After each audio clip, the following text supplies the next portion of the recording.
হাওড়ার শিবপুর বাজার মনসাবাড়ির পুজো এবছর ৫৬তম বর্ষে পা দিল। বাড়ির কর্তা স্বর্গীয় সস্ত্রীক নিত্যানন্দ পালের হাত ধরে মা এ বাড়িতে আসে বলে পরিবার সূত্রে খবর। পালবাড়ির গৃহদেবতার বেশ কিছু অলৌকিক কাহিনীও ঘোরাফেরা করে বাড়ির আনাচে কানাচে। প্রতি বছর উত্তর ২৪ পরগনার গোবরডাঙ্গার মনসাবাড়ির আদেশেই এই পুজো হয়। পুজোর দিনগুলোতে এলাকার হাজার হাজার মানুষ মনসা দেবীর ভোগ পেয়ে থাকেন দীর্ঘদিন যাবৎ।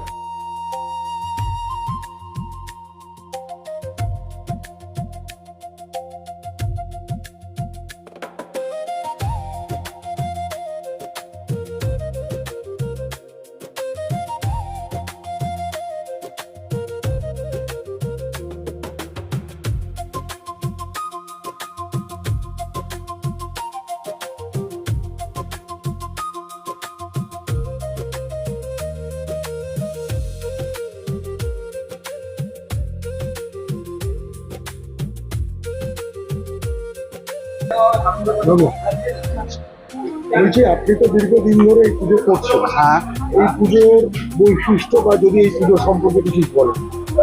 মনসা পুজো বলতে এটা শ্রাবণের সংক্রান্তিতে, পূর্ববঙ্গের নিয়ম অনুযায়ী শ্রাবণের সংক্রান্তিতে এই পুজো হয়। হ্যাঁ, এটা সমস্ত পূর্ববঙ্গের লোকেরা এটা করে। আর আমাদের এই মন্দির, মা খুবই জাগ্রত, মাকে ডাকলে সাড়া পাওয়া যায়। এখান থেকে অনেক মানুষ উপকার পেয়েছেন, অনেকে সন্তানানি মানত করেছেন, এখান থেকে তাদের সন্তানও হয়েছে। মায়ের এরকম মহিমা। আর এই পুজো কি যত বছর পুজো হচ্ছে আপনি কি পুজো করছেন? না না, এই পুজো অনেক দিনের, আর ৫৬ বছরে পা দিয়েছে পুজো। আমি বিগত ১৫ বছর করছি।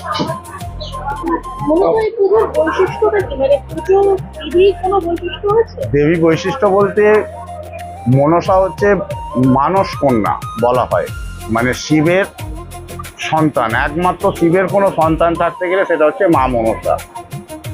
হ্যাঁ, আর উনি চাঁদ সদাগরের সঙ্গে লড়াই করে নিজে দেবী হওয়ার জন্য ওনার এই প্রচার। আর উনি এসে মর্ত লোকে চাঁদ সদাগরকে তার সমস্ত ছেলেদের মেরে আবার ফিরিয়ে দিয়ে তারপর উনি দেবী হন। এটাই হচ্ছে মনসা দেবীর মাহাত্ম্য, আর এটাই মা মনসা। আপনার নাম, আপনি কোথায় থাকেন? আমার নাম হচ্ছে গৌতম মুখার্জি।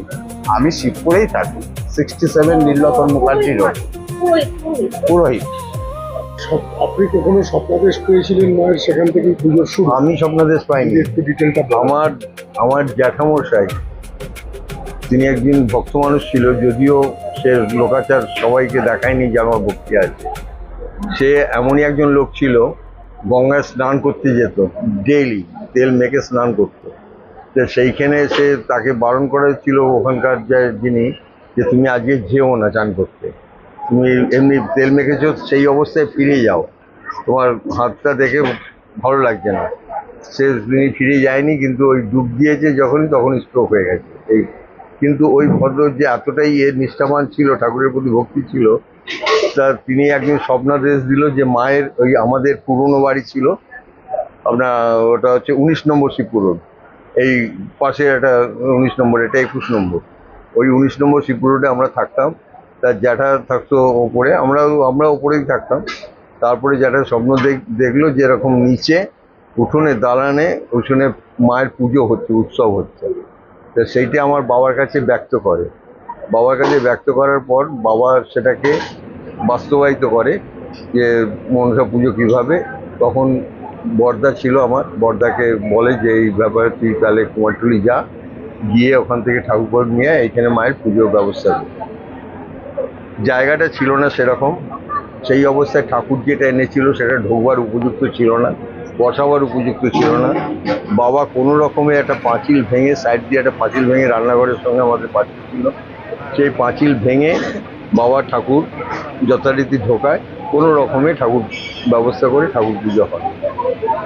এটা আমাদের নিজস্ব পৈতৃক সম্পত্তি নয়, নিজস্ব কেনার জায়গা নয়। সেই হিসাবে যে বাড়িওয়ালা, এই যেখানে এখন আছি, এই বাড়িওয়ালার এই জায়গা ছিল। তো বাড়িওয়ালা সেইখানে আপত্তি ছিল, যেহেতু ওনাদের বাড়িতে নারায়ণ পুজো হয়, সেহেতু কোনো দেবীর পুজো এখানে চলবে না, করতে দেবো না আমরা। আমাদেরকে অনেক জ্বালাতন করেছে, অনেকবার ইয়ে করেছে, কিন্তু সেখানে আমরা বারবার বলেছি দেখুন আমাদের কিছু করার নেই, পুজো হচ্ছে, আপনার কোনো ক্ষতি হবে না, অনেক কিছু রিকোয়েস্ট করেছি, কিন্তু তারপরে আমাদের এটা গোবরডাঙ্গায় একটা মন্দির আছে, সেখানকার আদেশেই আমরা চলতাম, এখনো পর্যন্ত সেরকমই চলি যদিও।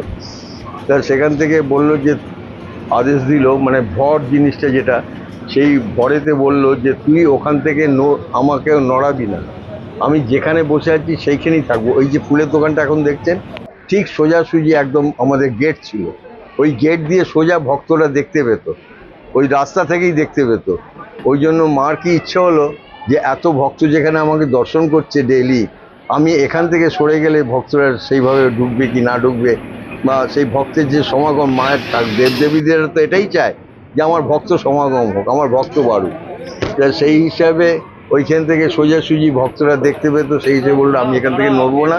তো আমরা বলতাম যে বাড়িওয়ালা তো এরকম আমাদের খুব জ্বালাতন করছে, আমাদের পাশে একটা ঘর করা হয়েছে, তুমি সে ঘরটা বড় ছিল, সেই ঘরটার মধ্যে তুমি বসো, আমরা তোমার যেরমভাবে পুজো করি সেরমভাবে করবো। বলছে না আমি ওইখানেই থাকবো।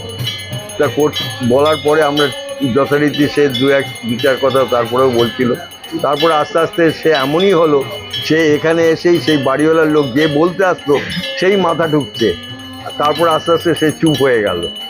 তারপরে প্রথম দিন আপনাকে কি বলবো, আমাদের অনেক কাহিনী আছে। আমার নিজস্ব দেখা, আমি বাড়িতে শুয়ে আছি, তখন ছোট ছিলাম, তা ওই মশারির ওপরে মা ফোনা ধরে দাঁড়িয়ে ঘুরছে রাত্রিবেলা, তখন বাবা তো দেখেছে, দেখে তারপরে আমাকে বলে এই সব বেরিয়ে এসে তারপরে দরজাটা বন্ধ করে দিল, দুধকলা দিয়ে বাবা দরজা বন্ধ করে দিয়ে বাবা সব স্তুতি করছিল, ঠাকুরের নাম করছিল। তা আস্তে আস্তে অনেকক্ষণ ধরে ঠাকুরের ওরা ঘোরাঘুরি করে আস্তে আস্তে অনেকক্ষণ পরে তারপরে দরজা খুলে দেখছি আর নেই, চলে গেছে। এই হলো। এছাড়া আমাদের এখানে যেসব ভক্তরা আসে তাদের কাহিনী হিসেবে তারা মানে আমার কাছে গল্প করে, তারা বলেছে যে একদিন ওরা করেছে, মানে গৃহপ্রবেশ করবে, হ্যাঁ গৃহপ্রবেশ করবে। তা সেই সময় বলছে যে এরকম যে বাস্তু পুজো, মা মনসার পুজোটা করা উচিত, বাস্তু পুজো মনসা দেবী, তাকে পুজোটা করা উচিত। তাও সেই স্বামী বলছে যে ঠিক আছে বাস্তু পুজো করতে হয়, পরে করা যাবে, আগে নারায়ণ পুজো দাও। নারায়ণ পুজো যথারীতি দিয়ে তারা শুয়েছে, আর সেই দিনই বালিশের খোল থেকে মা দর্শন দিয়েছে।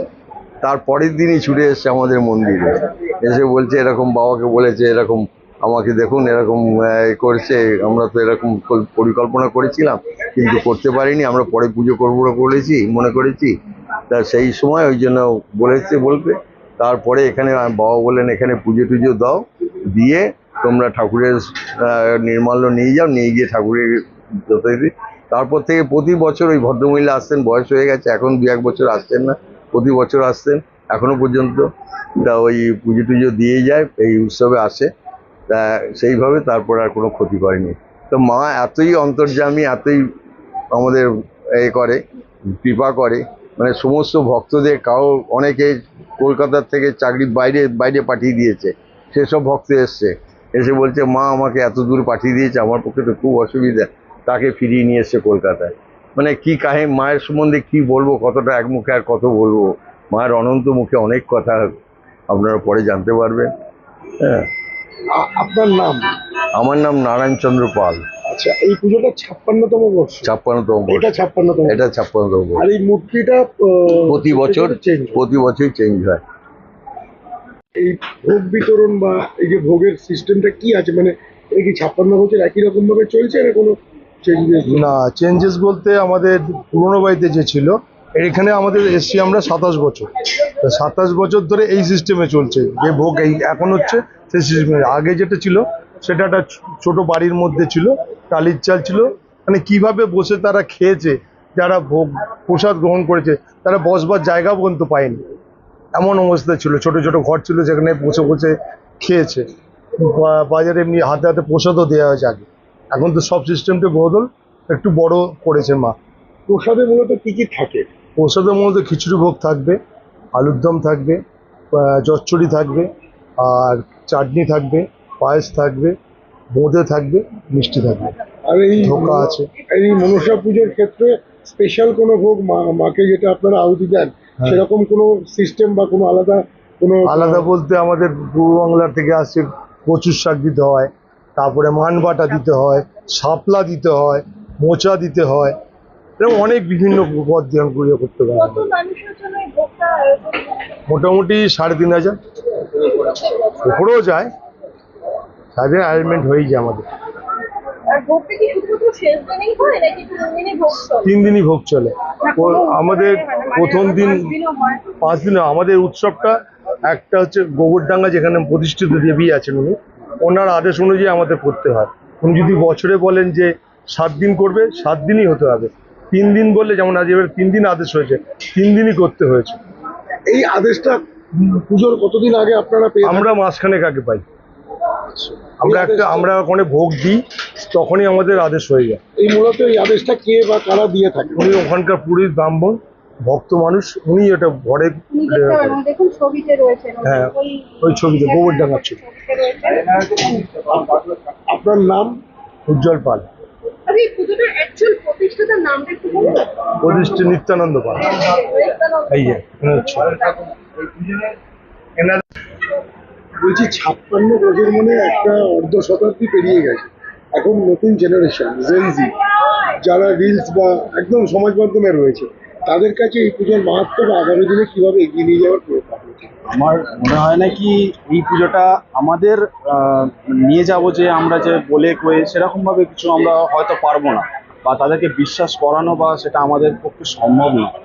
তারা যদি বিশ্বাস করতে চায়, একান্তই যদি চায় যে না মানে ভগবান বলে কিছু জিনিস আছে, তো আমি বলবো একটাই কথা, কি তারা অ্যাটলিস্ট এইখানে আসুক। আমি শুধু এইটুকু চাই কি নতুন জেনারেশন যারা ভগবান বলে মানে না, বা অনেকেই আছে এরকম, আবার অনেকেই আছে এরকম ভগবান মানে, তো আমি একটাই কথা বলবো যে পোস্টের মাধ্যমে বা সোশ্যাল মিডিয়ার মাধ্যমে একটাই কথা ছড়িয়ে দিতে চাই, কি আমি মায়ের কাছে তারা আসুক। তারা এলে অটোমেটিক বুঝে যাবে যে না সত্যি ভগবান আছে বলে। পজিটিভ নেগেটিভ, যদি নেগেটিভ থাকতে পারে, পজিটিভ তো আছে। আমি এটাই বলতে চাই। তোমার নাম? আমার নাম হচ্ছে উদয়ন পাল। Thank you.